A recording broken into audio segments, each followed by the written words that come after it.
할렐루야. 하나님의 크신 은혜와 평강이 오늘도 기쁨으로 하나님을 예배하는 성도들에게 함께 하시기를 축원합니다. 무더위가 시작되었습니다. 또 장마도 시작되었다고 하는데요, 우리들의 건강이 염려되는 계절입니다. 우리 하나님께서 우리 성도들 한 사람 한 사람의 건강과 또 영혼과 믿음을 지켜주셔서 이 무더운 여름도 믿음 안에 승리하실 수 있게 되기를 간절히 축원합니다. 오늘 아침 성전에 오르는데 제 마음속에 깊은 감사가 있었습니다. 하나님께서 우리 성도들을 사랑하시고 또 수많은 사람들 가운데 택하여 구원하여 주실 뿐만 아니라 해림교회라고 하는 공동체를 주셔서 비가 오나 눈이 오나 어떤 상황 가운데도 주일에 기쁨으로 성전에 올라 예배하는 성도들의 얼굴을 떠올리게 되었을 때 참 깊은 감사가 있었습니다. 그리고 오늘 10시에 준비기도회를 하는데 요즘 준비교회도 한 40명 정도가 되는 것 같아요. 뜨겁게 예배를 위해서 우리 성도들의 발걸음을 위해서 예배드리는 심령들을 위해서 중보하며 기도할 때 얼마나 감사했는지 모릅니다. 세상에서 보기 어려운 얼굴들입니다. 세상은 다 근심과 걱정이 많은데 성령 안에서 평화와 기쁨을 누리는 얼굴들이 큰 감동이 되었습니다. 오늘 이 시간도 마찬가지입니다. 우리 성도들의 얼굴, 예배드리는 우리 성도들의 얼굴을 보면 참 얼마나 감사한지요. 생기가 넘치고 또 은혜와 기쁨이 넘치는 모습들, 이런 생각을 합니다. 세상에 이렇게 좋은 교회가 또 있을까? 이렇게 아름다운 믿음의 공동체가 또 있을까라는 생각입니다. 여러분도 같은 생각이시죠? 우리 인생에 참 큰 축복들이 많은데 그 중에도 가장 큰 축복은 좋은 교회를 만나는 것입니다. 교회는 그리스도의 몸이고 하나님의 가시적인 현존이라고 얘기를 했죠. 수많은 교회가 있고 또 수많은 믿음의 공동체가 있지만 하나님이 나를 위해 예비하신 교회가 있다고 하는 것, 또 그 교회를 사랑하고 그 교회에 뿌리를 내리고 한 가족이 되어서 믿음의 길을 걸어가고 인생을 살아간다고 하는 것, 얼마나 큰 축복인지 모릅니다. 제가 미국에서 처음 목회를 할 때가 떠오릅니다. 처음 이제 제가 목회를 하다가 상계동에서, 지금 빛가운 교회죠, 상계감리교회에서 부목사로 사역을 하다가 이제 미국 유학을 가게 돼서 첫 주일을 맞이했는데 교회를 찾아야 되지 않습니까? 어느 교회에 가야 될지 도무지 모르겠는 거예요. 그전엔 그런 고민을 한 적이 없어요. 아버지께서 목사님이시기 때문에 저는 저의 의지와 상관없이 아버지 교회를 다녀야 했습니다. 그리고 목회를 하니까 섬기는 교회 당연히 가는 거죠. 근데 주일 아침에 일어나서 어느 교회 가야 되지? 너무 힘든 거예요. 지리도 모르죠. 차도 없지요. 미국에 처음 도착했으니까. 그래서 여러 교회를 소개해 주셔서 차를 얻어 타고 가서 예배 드리는데 너무나 좋으면서도 내 교회가 아니라는 마음이 드니까 이거 어떡하지? 다음 주는 또 어떻게 이 교회에 또 차를 계속 신세를 져야 되나? 이런 생각을 했던 기억이 있습니다. 그러다가 제가 시카고에 유학을 가서 한인교회가 없는 곳에 개척을 하게 되었습니다. 참 저에게는 잊을 수 없는 소중한 믿음의 추억이고 감격인데요, 그때는 준서가 태어나기 전이었습니다. 민서가 4살 때 성도들과 연락이 돼서 우리 교회가 필요한데 성도가 지금 4명밖에 없습니다. 그러나 교회를 시작하고 싶습니다. 이런 마음을 연결을 받아서 제가 대학원에서 공부하고 있을 때 연결이 돼서 한인 마켓을 만나가지고 처음 교회를 갔습니다. 그래서 저희 가족 3명하고 또 6명이 예배를 시작하면서 처음 교회를 시작했습니다. 그때 그 뜨거운 마음들을 지금도 잊을 수가 없습니다. 물론 이제 미국인 교회 새 들어서 예배를 드렸는데요, 여러분 교회 건물이 있다고 하는 건 얼마나 큰 축복인지 모릅니다. 정말 기쁜 일입니다. 감사한 일입니다. 김치찌개 못 해 먹어요, 미국 교회에서 새 들어 살면. 그런데 1년 지났을 때 그 교회에서 우리가 공간이 부족하니 좀 다른 곳을 찾아봐야 좋겠다는 얘기를 들었습니다. 얼마나 하늘이 무너지는지요. 그래서 교회를 알아보기 위해서 12교회에 편지를 썼습니다. 우리 교회가 예배 장소가 필요합니다. 렌트비를 낼 테니 좀 장소를 주십시오. 12교회가 다 거절이 오는 거예요. 저희는 이런 상황으로 어렵습니다. 한 교회가 우리를 환영해 주었습니다. The Church of Good Shepherd라고 하는 선한 목자 교회, 스위디시 카버넌트 교회라고 하는데요, 그 교회가 저희를 환영해 주었습니다. 눈물이 나더라고요. 그래서 주일 1시에 예배 드릴 수 있는 거예요. 이민교회에서 최고의 부흥의 상징은 11시 예배 드리는 게 부흥의 상징이에요. 저희 이제 미국 교회가 끝나고 드려야 되니까. 그리고 예배를 드리는데 첫 예배를 잊을 수가 없습니다. 눈물이 나더라고요. 새들어 살다가 이제 환영받는 것이 되었고, 또 아시아 목회를 해야 되는데 여러분이 해줘서 고맙다고 얘기를 해주시는 거예요. 그 교회에서 우리는 새들어서 위축되어 있는데 얼마나 감사했는지. 또 준서 둘째가 저희 둘째 임신했을 때 베이비 샤워를 미국 교회 담임 목사님 가정에서 파티를 해주셨어요. 잊을 수 없는 정말 감사한 교회 모습입니다. 그런가 하면 미국에서 수업의 일환으로 참여했던 교회들, 또 주중에 제 교회가 고속도로 한 2시간 달려야 갈 수 있었거든요. 대학원에서 멀어서. 주중에 가는 교회, 미국 교회에 참여할 때 내가 느끼는 게 있어요. 내가 왠지 이방인 같고, 좀 특별히 제가 한국 사람이니까 다 백인들 있는데 뭔가 좀 차별받는 것 같고, 이런 마음들이 들었던 경험이 있습니다. 때로는 눈치로 이 사람 나를 불편해하는구나, 이 교회는 날 환영하지 않는구나, 이런 마음을 느껴본 적도 있습니다. 여러분, 교회는 어떤 공동체일까요? 여러분의 경험, 인생에도 여러 교회의 경험이 있으시리라 생각이 됩니다. 좋은 교회를 만나는 것이 매우 중요합니다. 세상에는 참 다양한 교회가 있습니다. 다양한 교단과 교파의 교회들이 있고요, 신앙 전통을 가진 교회들이 있습니다. 뿐만 아니라 이단들도 있고 거짓 종교들과 또 사이비 공동체들도 너무나 많이 있습니다. 분별해야 하는데요, 성경적인 교회인가, 그 교회가 교회의 복음의 전통에 바로 서 있는 교회인가, 이것을 우리는 분명히 보아야 합니다.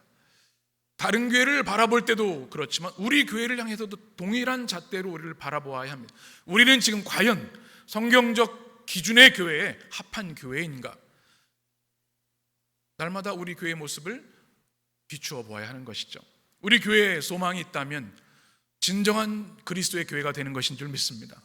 우리 교회가 유명해지거나 수만 명이 모이는 메가처치가 되는 것이 우리 교회의 기도 제목이 아닙니다. 진정한 주님의 교회가 되는 것, 성경적 교회가 되는 것, 이것이 우리의 기도와 노력이 되어야 될 줄 믿습니다. 그러면 어떻게 우리가 진정한 교회가 될 수 있을까요? 성경에서 보여주는 처음 교회의 모습을 보아야 합니다. 교회의 본질이 무엇인지를 우리에게 선명하게 보여주기 때문에 그렇습니다. 우리는 지난 주일에 교회의 탄생에 대해서 말씀을 나눴습니다. 교회가 어떻게 시작됐습니까? 예수 그리스도께서 이 땅에 오셨고 12제자를 부르셨고 주님께서 공생애 동안 주의 복음을 전하셨습니다. 많은 제자들이 생기게 됐고, 주님 십자가에 죽으시고 부활하신 후에 120문도가 마가다락방에 모여서 약속하신 성령을 기도하고 기다렸습니다. 그때 성령이 강림하셨습니다. 불같은 성령, 바람같은 성령이 임하셔서 외국어로 말하게 하셨고, 그로 인해 선교의 출발점을 삼아 주셨습니다. 성령 충만한 베드로가 수많은 사람들에게 주 예수 그리스도의 복음을 증거했습니다. 요엘서 2장의 말씀을 통해서 지금 그 역사가 우리에게 일어났습니다. 모든 육체에게 주의 영을 부어주셨습니다. 남자나 여자나 노예까지도 차별 없으시게 우리의 영을 우리에게 부어주셨습니다. 그리고 시편 16편과 시편 110편의 말씀처럼 여러분이 십자가에 죽인 그 예수 그리스도가 사실은 하나님이 우리를 구원하게 보내신 메시아이십니다. 만왕의 왕이시고 영원한 제사장이십니다.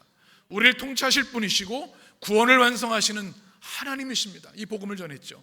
그랬더니 신도의 수가 얼마가 됐어요? 3,000명이 되었더라. 교회가 시작된 겁니다. 오늘 말씀은 이 3,000명이 과연 어떻게 교회 공동체를 이루었는지에 대한 아주 자세한 내용들입니다.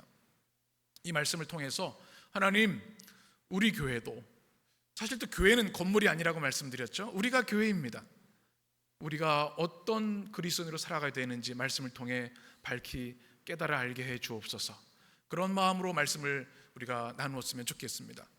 처음 교회, 제가 떠오른 단어가 하나 있습니다. 한번 따라해 보실까요? 카이노스. 헬라어입니다. 매우 중요한 성경의 언어입니다. 이 카이노스는 영어로 new, 새롭다라는 뜻인데요. 이전에 없었던 전혀 새로운 차원의 새로움을 이야기를 합니다. 예를 들면 이런 겁니다. 여러분, 예전에 마차가 있었잖아요. 그런데 어느 날 자동차가 발명됐어요. 완전히 새로운 거죠. 새로운 시대가 열리는 겁니다. 예전엔 기차로만 다녔는데 비행기가 새어서 완전히 다른 겁니다. 이 교회 공동체가 카이노스라고 하는 것은 세상에 이전에 없었던 것이 성령의 강림으로 성령이 창조하신 완전히 새로운 공동체가 태어났다는 이야기입니다. 그래서 우리가 그리스도 안에서 새로운 피조물이다 얘기를 할 때 이 새로운이 카이노스입니다. 요한계시록 새하늘과 새 땅의 새로움이 뭐예요? 이 카이노스입니다. 오늘 설교 제목이 카이노스 교회, 새로운 교회라는 제목이죠. 그러면 어떤 면에서 새로워졌던 것일까요? 특별히 오늘 사도행전 2장의 말씀, 오늘 읽은 말씀을 신약 성경의 창세기라고 이야기도 합니다. 왜냐하면 천지 창조하실 때 그 루아흐, 하나님의 영이 무에서 유를 창조하신 것처럼 신약에는 푸뉴마, 하나님의 영이 새로운 인류를 창조하신 사건이기 때문에 그래요. 죄성이 있고 인간의 한계가 있고 시대적 제한이 있지만 성령의 창조하심을 인해서 새로운 사람들이 태어나고 새로운 공동체를 이룬 것이죠. 첫 번째, 이 초대교회는 거룩한 두려움이 있는 교회였습니다. 무엇이 있다고요? 거룩한 두려움이 있는 교회였다. 우리 43절을 같이 읽겠습니다. 사람마다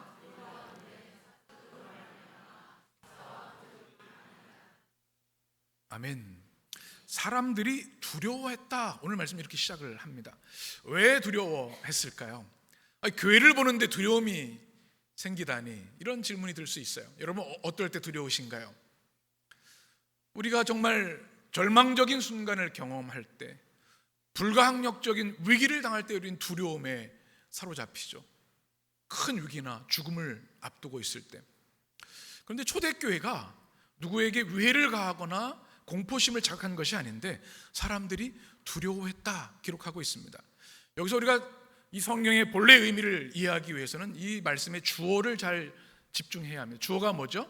사람이 두려워했다.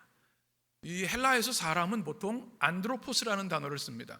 우리가 그래서 사람, 안드로포스, 또 우리 영어에는 인류학 할 때 anthropology 이렇게 해서 여기서 나온 겁니다. 그런데 오늘 성경에는 푸시케라는 단어로 쓰여 있습니다. 영혼이라는 뜻입니다. 영혼. 그러니까 이 사람들이 교회를 보고서 두려워한 것은 인간적인 두려움이 아니라 그들의 영혼이 두려워, 떨리고 공포를 경험했는데, 그것은 뭐냐면 하나님의 임재와 영적인 능력을 인해서 두려워했다는 뜻입니다. 오늘 43절에 보면 하반절에 이렇게 되어 있습니다. 사도들로 말미암아 무엇이요? 기사와 뭐가 일어났어요? 표적이 나타나니 되어 있습니다. 주님이 세우신 12사도를 통해서 기사와 표적이 일어났습니다. 기사가 뭐예요? 기이한 일들이란 뜻이죠. 영어로는 wonders, 놀라운 일들이 일어나는 겁니다. 세상에 볼 수 없는 일들이 일어나는 거예요. 여기에는 기적의 역사, 치유의 역사도 있고, 하나님의 사람들이 인격이 변화되는 역사가, 사람이 변하지 않는데 완전히 다른 사람이 되는 거예요. 삶의 목적, 죽음의 목적이 달라진 사람들의 눈빛을 본 거니까 이 기이한 일들, 기사로 놀란 겁니다. 또 뭐가 있었습니까? 표적입니다. 표적, 사인입니다. 사인, 영어로는 사인으로 되어 있습니다. 이 기사와 표적은 성경에서 굉장히 중요한 신학적 의미를 가지고 있습니다. 왜 그럴까요? 그것은 하나님이 임재하셨다는 징표이기 때문에 그래요. 살아계신 하나님께서 이 초대교회 공동체 가운데 임재하시고 강력하게 역사하신다. 이것이 기사와 표적입니다. 우리가 사도행전 2장의 말씀도 나눴지 않습니까? 미가서에서 그런 표적, 기사 표적이 일어났고, 베드로가 이제 사역을 시작하죠. 우리 3장부터 보면 성전 비문에 안진뱅이가 일어나는 일들부터 시작해서 많은 일들이 일어나게 됩니다. 저는 오늘 말씀을 묵상하면서 이런 기도를 하게 됐어요. 하나님, 우리 교회에도 성령께서 주도하시는 기사와 표적이 있는 교회 되게 하여 주시옵소서. 하나님을 모르는 이들에게는요, 이것이 강력한 전도가 되는 겁니다. 초월적인 역사들, 하나님은 전능하시기에 지금도 치유의 역사를 이루시고 우리 생각으로 할 수 없는 불가능한 일들을 가능케 하시는 줄 믿습니다. 성령께서 그 일을 하십니다. 교회는 매주 이런 성령이 역사하시는 기사와 표적이 있어야 합니다. 하나님의 강력한 임재와 역사하심이 보여져야 된다는 이야기입니다. 예수님께서 사역하실 때 사역에 세 가지 중점 사역이 있었습니다. 첫 번째는 설교, 하나님 나라를 선포하는 캐리그마라고 하죠. 두 번째는 치유의 사건, 세 번째는 죽귀, 귀신을 내어 쫓는 일입니다. 이 세 가지에는 공통점이 있어요. 하나님의 나라가 임하였다라는 메시지입니다. 사람은 죽은 사람을 살려도 또 죽습니다. 병을 고쳐도 언젠간 병이 또 걸립니다. 그런데 예수께서 하나님 나라의 복음을 전하시고 병자를 치유하시고 귀신을 쫓아내신 이유는 하나님 나라가, 하나님의 통치가 그에게 임하셔서 어둠과 고통이 떠나가고 모든 죄와 사망과 영적인 고뇌에서 해방되었음을 선포하시는 겁니다. 그래서 표적과 이 기사는 뭐예요? 하나님 나라 바실레아의 임재를 말하는 겁니다. 초대교회 그 역사가 일어난 거예요. 그래서 사람들이 어떻게 했다고요? 두려워했다. 이건 사람이 하는 일이 아니야. 믿지 않은 사람들이 보았을 때 우리가 유대교 신앙을 가지고 있었고 율법을 준수하고 기도 생활을 그렇게 열심히 했지만 유대교의 모습을 보니까 다 메마르고 건조하고 종교의 껍데기만 남은 걸 본 겁니다. 그런데 마가다락방에서 성령을 받은 처음 교회의 모습을 보니까 생명력이 넘칩니다. 활기가 넘칩니다. 새로운 사람들이 된 거예요. 기사와 이적이 일어나고 표적이 나타나는 겁니다. 그러니 그들은 이 교회에 하나님이 임재하시는구나, 두려움을 경험하게 된 것이죠. 오늘 말씀을 제가 묵상하면서 이 시대의 교회들을 생각해 보았습니다. 이 시대의 교회는 어떠한가? 과연 세상이 교회를 바라볼 때 거룩한 두려움, 영적 두려움을 가지고 있는가? 기도 제목이라 생각이 듭니다.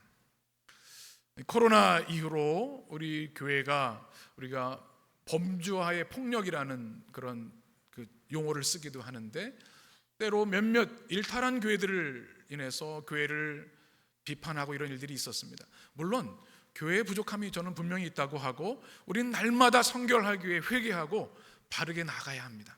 그런데 미디어가 왜곡된 교회의 이미지, 끊임없이 확대 재생산하는 이것을 보면서 안타까운 마음이 들고 영적인 싸움이라는 생각도 듭니다. 그런데 더 중요한 것이 있습니다. 믿지 않은 이들이 이 시대의 교회를 보면서 하나님의 살아계심과 하나님의 기적과 이적과 표적을 보지 못하기 때문에 두려워하지 않는 것은 아닌가라는 생각입니다. 우린 십자가를 바라봅니다. 십자가는 사랑의 메시지를 우리에게 주십니다. 무제한적인, 무조건적인 사랑, 이미 우리를 위해 주셨습니다. 그런데 이 사랑에는요, 심판의 메시지가 담겨 있습니다. 십자가에는 내가 이미 너희를 위해 구원의 길을 열어 놓았다. 유일한 구원의 길. 그러나 피 흘림이 없이는 죄사함이 없는 것처럼 그리스도의 거룩한 희생이 있었다. 너희들이 이 복음을 믿고 회개하고 그리스도를, 복음을 믿어야만 구원과 영생을 얻는 것이지 그렇지 않으면 심판을 받을 것이다 라고 하는 메시지가 담겨 있는 겁니다. 그리고 십자가를 통해서 우리는 평안과 만족을 얻지만 또한 두려움을 느껴야 하는 것이죠. 우리 성도들에게 오늘 말씀이 도전이 되었으면 좋겠습니다. 거룩한 두려움이 여러분 가운데 회복되기를 바랍니다. 우리가 하나님을 체험하게 되는데요, 각자 다 다릅니다. 수만 가지 하나님의 체험의 경험들이 여러분에게 있을 겁니다. 이 바울처럼 다메섹의 급진적인 영적인 체험이 있는가 하면 디모데처럼 이슬처럼 나도 모르게 하나님을 만나는 경험들이 있습니다. 그런데 하나님의 체험에는 세 가지 공통점이 있습니다. 처음에는 경의를 경험하게 합니다. 경의. 내가 어릴 때부터 신앙생활을 했고 모태신앙이고 교회를 다녔지만 하나님이 이렇게 살아 역사하시는 분이었구나. 이걸 깨닫게 되는 거죠. 첫 번째는. 두 번째는 황홀을 경험하게 됩니다. 우리 인간이 누릴 수 있는 최고의 즐거움, 쾌락은 하나님을 체험하는 순간입니다. 그래서 우리는 경의와 함께 하나님을 경험하는 놀라운 황홀을 경험합니다. 그래서 세 번째 공동적인 하나님 체험의 공통점은 두려움입니다. 하나님이 살아계시고 강력하신 하나님이 나와 함께 하신다는 사실이 베드로의 모습처럼 너무나 두려운 일입니다. 나의 모든 죄가 적나라하게 드러나기 때문에 우리의 믿음 생활의 좌표가 하나님 향한 두려움에서 시작되어야 합니다. 하나님은 무한한 사랑의 하나님이시지만 정확무오한 심판의 하나님이십니다. 그리고 하나님은 교회를 통해 그 역사를 지금도 이루어 가시는 줄 믿습니다. 처음 교회가 가지고 있었던 거룩한 두려움이 여러분의 신앙에 또 우리 교회 위에 회복되기를 간절히 축원합니다. 두 번째는 이 처음 교회는, 이 카이노스 교회는 주님의 사랑을 실천하는 교회였습니다. 무엇을 실천해요? 주님의 사랑을, 주의 사랑을 경험했고 그들은 그것을 실천하기 시작했는데요. 우리 44절 45절 말씀 같이 읽겠습니다. 믿는 사람이 또 재산과 소유를 팔아 각 사람의 필요를 따라 나누어 주며. 아멘. 이 모습이 카이노스인 거예요. 일반 공동체는 찾아볼 수 없는 거예요. 첫 번째는 믿는 사람이 다 함께 있었다라고 기록하고 있습니다. 여러분, 가족들과 함께 지내는 것 외에 다른 사람들과 같이 지내는 게 쉽지 않으시죠? 여러분 잘 지내세요? 제가 얼마 전에 그 세미나를 다녀왔습니다. 세미나가 참 너무나 은혜롭고 좋았는데요. 문제는 잠자는 거였습니다. 몇 명이 같이 잠을 자야 되는데 발성이 좋은 목사님들이 몇 분 계셔서 거의 뭐 소프라노 테너부터 해서 뭐 하이 테너까지 바리톤까지 있는 거예요. 코를 막 고르시니까 먼저 잠들었어야 되는데 타이밍을 놓쳐가지고 잠을 못 자는 거예요. 아, 집에 가고 싶다. 세미나는 너무 좋았는데 너무 힘든 거예요. 같이 사람과 지낸다는 게 쉽지가 않아요.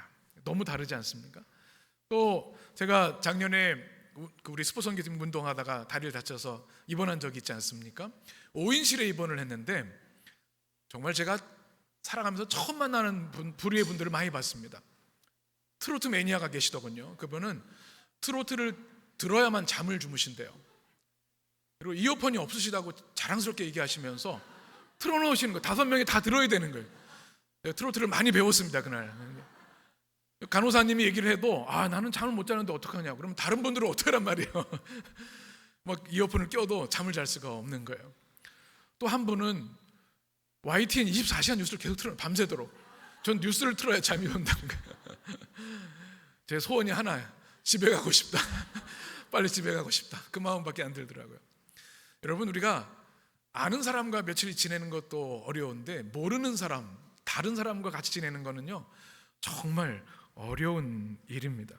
근데 오늘 성경에 보니까 초대교회 성도들은 다 함께 있었다. 물론 이것이 문자 그대로 24시간 365일을 공동생활을 했다는 의미는 아닙니다. 근데 중요한 것은 그들은 모든 교회를 최선을 선용해서 함께 있기를 갈망했다는 뜻입니다. 세상에서 성실한 시민으로 일을 하고 자신의 일에 소명을 가지고 최선을 다했지만 교회로 모이는 일을 사모하고 흠모해서 함께 있는 것에 최선을 다했다는 의미입니다. 참 아름다운 모습 아닙니까? 물론 그들도 어려움이 있었고 다른 것 때문에 상처도 받고 불편함도 많이 있었을 겁니다. 그럼에도 불구하고 그리스도 안에서 함께 태어난 새로운 존재들로 성도들과 교제가 너무 행복한 겁니다. 이것이 처음 교회의 모습이었습니다. 그리스도의 사랑을 나눌 수 있는 공동체라는 이야기이죠. 우리 해림교회가 이런 교회인 줄 믿습니다. 우리 성도들이 오늘 주일날 보면 얼굴이 너무 밝아요. 제가 늘 말씀드리는 것이 우리 성도들의 얼굴이 최고의 전도지라고 말씀을 드려요. 전도의 복음의 내용도 중요하지만 복음을 담는 그릇도 너무 중요합니다. 여러분의 얼굴이 이 복음의 은혜로 충만하면요 여러분 물어봐요. 어떻게 이렇게 행복한 삶을 살아요? 나 우리 해림교회 다녀서 그래요. 예수님 믿어서 그래요. 그 교회 가봐도 돼요? 이런 얘기가 나와야 되는 거예요. 그러면 그 공동체에 속하고 싶어지는 것이죠. 우리 성도들 예배 끝나고도 집에 갈 생각을 잘 안 하세요. 좀 걱정될 때도 있어. 그런데도 서로를 사모하고 함께하는 것을 정말 누리는 모습이 얼마나 감사한가 생각을 합니다. 사실 성도의 교제, 성도의 함께함 자체가 예배이고 함께함 자체가 강력한 하나님 나라의 선포인 줄 믿습니다. 우리 교회가 그리스도 안에서 함께함을 기뻐하는 교회 되기를 축원합니다. 또 성경에 보면 모든 물건을 서로 통용했다 말씀합니다. 유무상통했다는 이야기입니다. 있는 것을 서로 좀 나누고 부족한 것을 서로 채워줬다는 얘기예요. 이거 참 쉬운 일이 아닙니다. 특별히 현대 사회는 이 소유 개념이 다르지 않습니까? 예전에만 해도 저희 어머니도 보시면 나중에 저녁에 밥을 하다가 갑자기 쌀이 떨어졌으면 야, 옆집 가서 쌀 좀 얻어와, 이런 일이 있었어요. 요즘 305호 가서 쌀 좀 얻어와 그러면 큰일 납니다. 그런 일이 없어졌어요. 밤에 막 또 계란 후라이는 기름이 없으면 좀 기름 좀 얻어와, 이런 게 있었죠. 이게 서로 유무상통하는 일들이 있었는데 이 현대에는 참 어려운데 초대교회는 그런 일을 한 거예요. 이것이 억지로 한 게 아니라 자발적으로 했다는 이야기죠. 참 놀라운 일이 아닐 수 없습니다. 또 더 놀라운 것은 재산과 소유를 팔아서 부족한 이들과 나눴다는 겁니다. 참 어려운 일이죠. 사도행전에 보면 성도들이 집을 팔고 토지를 팔아서 사도들 앞에 가져온 일들이 있었습니다. 이것이 놀라운 교회 부흥의 근간이 되는 역사들도 있었는데요. 이것이 바로 이 처음 교회에서 이렇게 시작된 겁니다. 자기 재산을 팔아서 가난한 자를 도와주는 일이 있는 거예요. 이게 어떻게 가능하죠? 참 어려운 일이 분명한데 말이죠. 누가 시킨 게 아닙니다. 성령께서 그들의 마음에 새 영을 부어주셔서 새롭게 변화된 사람들이기 때문에 가능한 일이었던 거죠. 이미 나는 그리스도의 십자가에서 이미 나는 죽었어요. 새로운 피조물로 사는 겁니다. 나의 소유도 내 것이 아니고 나의 시간도 재능도 나의 것이 아니기 때문에 나에게 주신 이 믿음의 공동체와 나누는 것이 가장 행복한 겁니다. 자발적으로 서로 나누어 주었다는 겁니다. 참으로 놀라운 일이 아닐 수 없습니다. 그들의 중심에 십자가 사랑이 있었기 때문에 가능한 줄 믿습니다. 우리가 이 시대에 이것을 그대로 문자 그대로 적용할 수는 없습니다. 그래서도 안 되겠지요. 그러나 그들의 영성과 사랑의 마음을 우리가 배워야 할 줄 믿습니다. 서로를 소중히 여기고 소중의 필요를 민감하게 느끼고 기도해주고 사랑의 손길을 잡는 것, 이 아름다운 사랑의 실천의 교회가 되기를 축원합니다. 세 번째는 강력한 믿음의 공동체였는데요. 우리 46절 47절 마지막 말씀입니다. 같이 읽겠습니다. 날마다 마음을 같이하여 성전에 모이기를 힘쓰고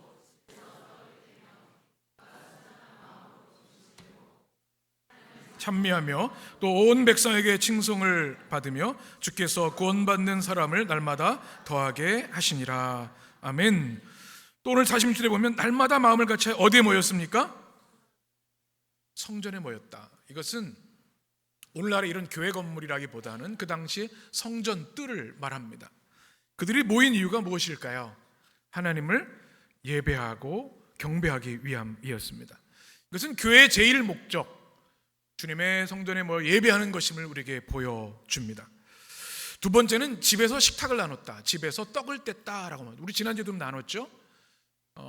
재미있는 책이 있습니다. 1세기 교회 이야기, 로버트 뱅크스라는 신학자가 쓴 책인데요.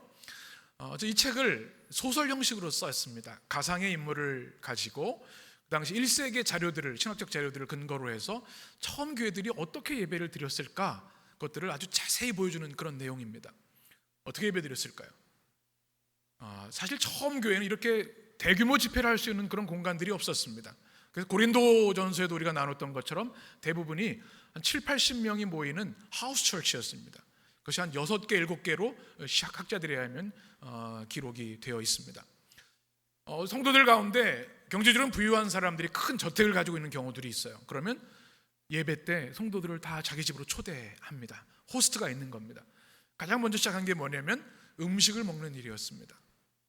특별히 그 당시에는 경제적으로 어려워서 한 끼 식사도 하지 못하는 일들이 많았습니다. 그래서 먼저 음식을 나눴고요. 감동적인 것은 뭔가 하면 늦게 오는 성도들을 위해서 음식을 따로 떼어놓습니다. 예배 시간이 정해져 있지만 정말 노예로 일하고 종으로 일하는 사람은 시간 맞추기 쉽지가 않아요. 그들을 위해서 음식을 준비해 놓은 겁니다. 그리고 풍성한 식사가 되면 찬양을 하고 말씀을 나누고 은혜를 나누고 그 다음에 자연스럽게 이어지는 것이 바로 유카리스트, 좋은 식사라는 뜻인데 이것이 바로 성찬입니다. 무엇을 기념하는 겁니까? 우리를 위해 죽으신 예수 그리스도의 십자가와 부활을 기념하며 주의 성찬을 나눈 겁니다. 이것이 성도들이 처음 모였을 때 한 일인 것이죠.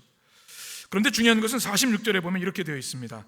집에서 떡을 떼며 어떻게 해요? 기쁨과 순전한 마음으로 음식을 먹었다. 애찬 아가페를 먹을 때도 마찬가지고 유카리스트 성천도 어떻게 해요? 순전함과 기쁨으로 떡을 뗐다, 음식을 나눴다. 여러분, 오늘부터 식사하실 때 이 마음으로 한번 식사를 해보시면 좋겠어요.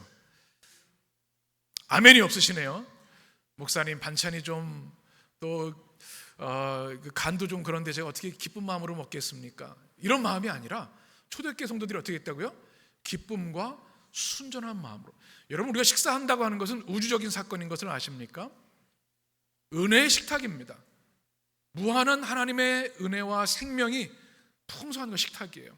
그 음식이 오기까지 하나님의 창조와 열매와 은혜가 있었고요, 누군가의 수고와 헌신이 있었고 땀 흘림이 있었던 겁니다. 이 거룩한 겁니다. 음식을 먹는 것은. 더욱이 교회에서 음식을 나누는 것은 얼마나 감격스러운 일입니까? 오늘 청년들이 준비했어요. 이게 눈물이 나요. 이 청년들이 라면도 잘 못 끓일 수 있을 텐데 이 멋있는 음식을 만들었지 않습니까? 어떻게 먹어야 돼요? 비뚤어진 마음이 아니라 순전한 마음으로, 감격스러운 마음으로 식탁을 대해야 합니다. 주님의 성찬을 만날 때도 마찬가지예요. 그때 하나님의 영이 임하시고 주의 나라가 임하게 되는 줄 믿습니다. 더 중요한 것은요, 이 식탁에 혁명적 환영과 환대가 있었다는 사실입니다. 초대교회 성도들은 다양한 신분 계층이 있었습니다. 1세기는요 지금과 비교할 수 없는 계급 사회였습니다. 어떻게 주인과 종이 한 상에서 겸상을 합니까? 우리나라도 고대 중세를 보면 그런 일들이 있지 않습니까? 그런데 2000년 전에 주인과 노예가 같이 식사를 나눕니다. 남녀가 같이 식사를 합니다. 그것은 혁명적인 사건입니다. 그리스도 안에서 모두가 환영받는 공동체, 모두가 평등한 공동체, 그것이 식탁의 혁명이었습니다. 우리 교회가 그렇게 되기를 원합니다. 성령이 충만한 교회는 세 가지 특징이 있습니다. 초대교회가 이렇게 되어 있어요. 첫 번째는요, 생명력이 넘치는 겁니다. 우리 성도들 얼굴에 기쁨이 넘치고 감사가 넘치는 거예요. 활기가 넘치고 에너지가 넘치는 거예요. 두 번째는 자발성입니다. 누가 시켜서 하는 게 아니에요. 저는 제일 싫어하는 게 누가 시켜서 하는 거예요. 공부 열심히 하는데 공부 열심히 하려면 하기 싫어요. 경험이 없으신가 보네요. 다 알아서 공부를 하셔서. 근데 뭔가 청소하려고 해요. 청소해 그러면 하기 싫어요. 신앙생활도 마찬가지예요. 하나님이 감동을 주셔서 스스로 자발적으로 해야 돼요. 우리 교회는 헌금 바구니를 돌리지 않습니다. 하나님께 드리는 기쁨을 빼앗지 않기 위해서 그렇습니다. 그리고 결코 헌금을 강조하지 않습니다. 헌금은 하나님을 향한 우리의 순전한 헌신과 기쁨의 열매가 되어야 되기 때문에, 우리가 사랑하는 사람에서 우리 생명도 줄 수 있지 않습니까? 주님께 더 드리고 싶은 마음이 우리의 마음이죠. 그런 마음으로 주님께 고백을 담아 예물을 드리는 것이죠. 다음 주 맥주감사절 헌금 제가 광고를 드렸는데요, 그 누구도 강제하지 않고 강요하지 않습니다. 그래서 주보에 삽지하지 않습니다. 여러분 개인적으로 가져가시는 거예요. 그리고 고백이 담긴 예물을 정성껏 드리라고 말씀하시는 거죠. 또 하나는 평등입니다. 교회에 위계가 있어서는 절대로 안 됩니다. 그리스도 안에서 우리는 모두 형제 자매이기 때문에, 제가 목회자이지만 여러분과 동일한 사람입니다. 다만 말씀 맡은 자로서 그 사역을 하는 거죠. 뭐 장로님이라고 해서 높은 위치에 있는 것이 아닙니다. 오히려 더 낮아지셔야 되는 거죠. 교회 공동체는 그리스도 안에서 평등과 평화의 공동체가 되어야 되는 겁니다. 그 식탁이 이 초대교회에 일어난 거죠. 우리 해림교회가 그런 교회 되기를 주의 이름으로 간절히 축원합니다. 그리고 주님의 교회는 하나님을 찬양했다 말씀하고 있습니다. 여러분, 은혜를 경험한 이들은요 가만히 있을 수가 없어요. 고맙다고 말하게 돼 있어요. 여러분 매일 주님을 찬양하십니까? 아멘이 되시는 줄 믿습니다. 여러분, 하루에 찬양을 얼마나 하십니까? 혹시 예배 때만 하시는 건 아니죠? 여러분, 개인의 찬양이 꼭 있으셔야 합니다. 여러분, 고마운 사람에게 즉시 고맙다고 얘기해야 돼요. 안 그러면 관계가 깨어져요. 이 고마운 것도 모르고 배은망덕한 이렇게 되는 거예요. 하나님 앞에 고마운 것들이 얼마나 많아요. 호흡이 있는 자마다 여호와를 찬양하라고 말씀하셨죠. 그런데 주일에 예배 때만 찬양을 한다고 하면 6일 동안은 감사한 게 없는 거잖아요. 우리는 존재론적 감사가 있습니다. 우리를 창조해 주신 은혜. 우리 다음 주 맥주감사절인데요, 우리를 수많은 이들 가운데 택해 주시고 때가 찬 경륜에 따라 십자가의 은혜로 구원해 주신 은혜, 지금도 살아계신 하나님과 동행하고 주님을 예배하는 은혜를 주셨어요. 말할 수 없는 모든 호흡과 생명을 우리 주셨죠. 어디 찬양 안 할 수 있단 말입니까? 우리 그레이스 찬양대, 청년 찬양대만 찬양하는 것이 아니에요. 한번 따라해 보실까요? 1일 3찬. 우리가 1일 3끼 먹는데 그래도 하나님의 은혜를 아는 사람이라면 최소 3번은 찬양해야 되지 않습니까? 직장에서 찬양할 수 있어요.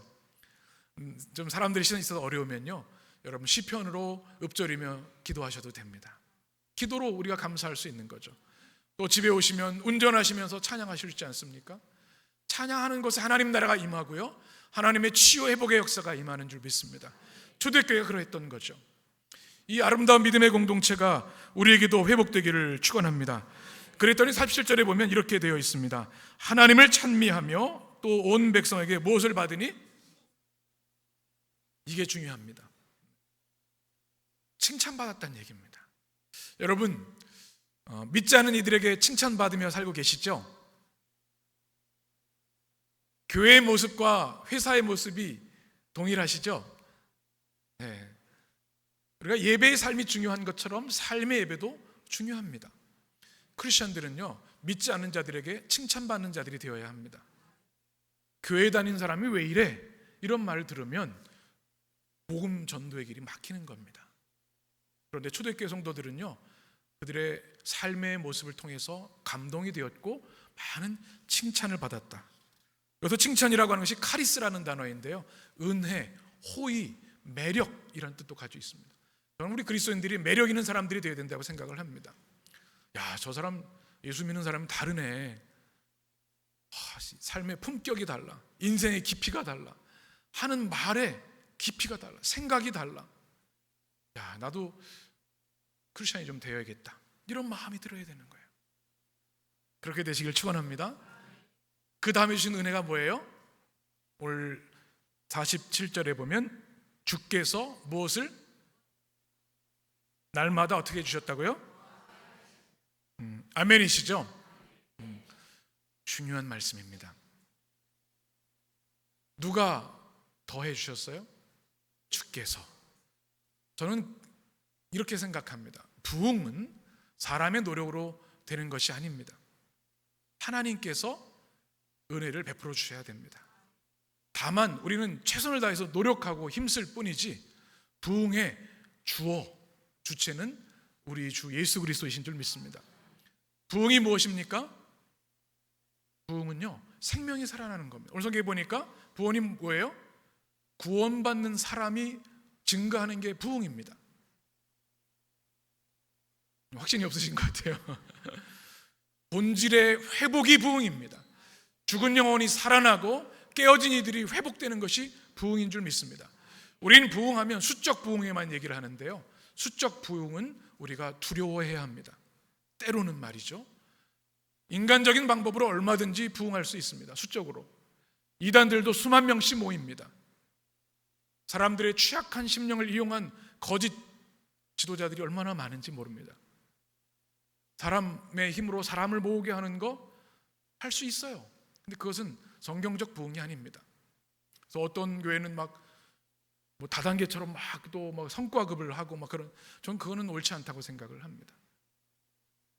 우리가 복음적인 삶을 살고 우리의 삶을 통해서 주 예수 그리스도를 증거하면요, 많은 영혼들이 모이게 되어 있고요, 주님께서 구원받는 사람을 날마다 더하여 주시는 줄 믿습니다.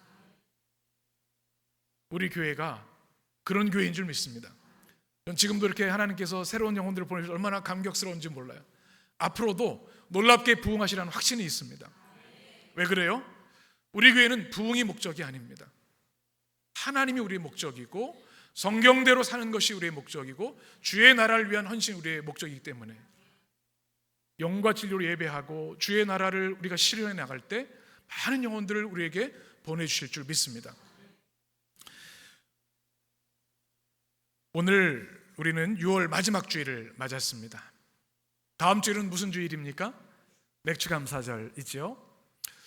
2024년 6개월 반이 지나가는 날입니다. 이제까지 우리가 살아올 수 있던 것은 하나님의 전적인 은혜인 줄 믿습니다. 이제 새롭게 후반기를 시작하고 맥주감사절을 우리가 지키게 됩니다. 주님의 명령입니다. 맥주절을 지키라. 주께서 베푸신 은혜를 기억하고 감사라는 말씀을 우리에게 주셨습니다. 우리가 상반기를 마무리하고 이제 새롭게 후반기를 시작할 때 우리에게 주의 복음 사도행전의 말씀을 주셨습니다.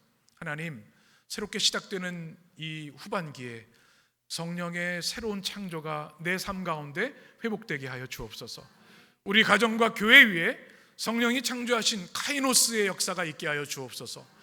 거룩한 두려움이 회복되는 교회, 또 우리 안에 주님의 사랑이 실천되는 교회, 믿음이 강한 교회 되어서 예배와 성찬과 찬양에 집중하는 교회 되어서 주의 나라가 확장되고 많은 이들에게 주의 복음을 전하는 교회 되게 하여 주옵소서. 여러분의 기도와 응답이 되시기를 주의 이름으로 축원합니다. 기도하겠습니다.